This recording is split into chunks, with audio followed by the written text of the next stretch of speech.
सांगली येथील महानगरपालिकेच्या निवडणुकीसाठी भाजपकडून आजपासून जोरदार मुलाखती सुरू. अनेक जण इच्छुक.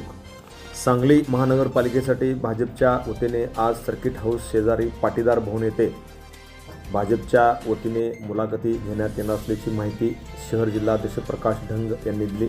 आमदार सुधीर गाडगीळ, आमदार सुरेश खाडे यांच्या उपस्थितीत या मुलाखती होणार आहेत. जवळजवळ 1000च्या आसपास इच्छुक उमेदवार या ठिकाणी मुलाखती देणार आहेत. राज्याचे मुख्यमंत्री देवेंद्र फडणवीस, प्रदेशाध्यक्ष रवींद्र चव्हाण, राज्य निवडणूक प्रमुख महसूल मंत्री चंद्रशेखर बावनकुळे तसेच जिल्ह्याचे पालकमंत्री चंद्रकांत पाटील यांच्या आदेशाने सांगली, मिरज व कुपवाड शहर महापालिकेच्या निवडणुकीसाठी इच्छुक उमेदवारांच्या मुलाखती घेण्यात येणार आहेत.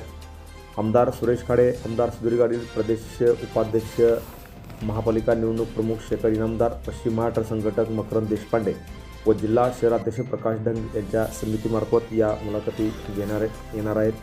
प्रकाश डंग म्हणाले, प्रभाग क्रमांक 1 ते 8 या प्रभागातील इच्छुक उमेदवारांच्या मुलाखती शनिवार दिनांक 13 डिसेंबर रोजी दुपारी 2 पासून पाटीदार भवन येथे घेण्यात येणार आहेत. तर प्रभाग क्रमांक 9 ते 20 या प्रभागांच्या मुलाखती रविवारी सकाळी 8:30 वाजल्यापासून घेण्यात येणार आहेत.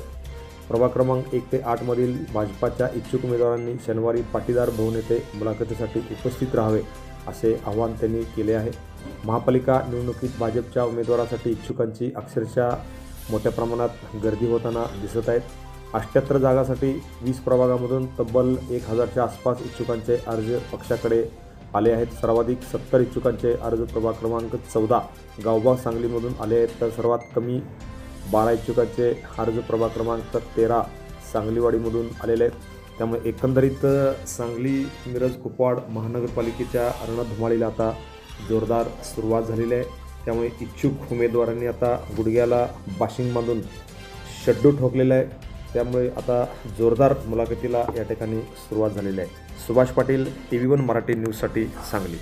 Press the bell icon on the YouTube and never miss another update.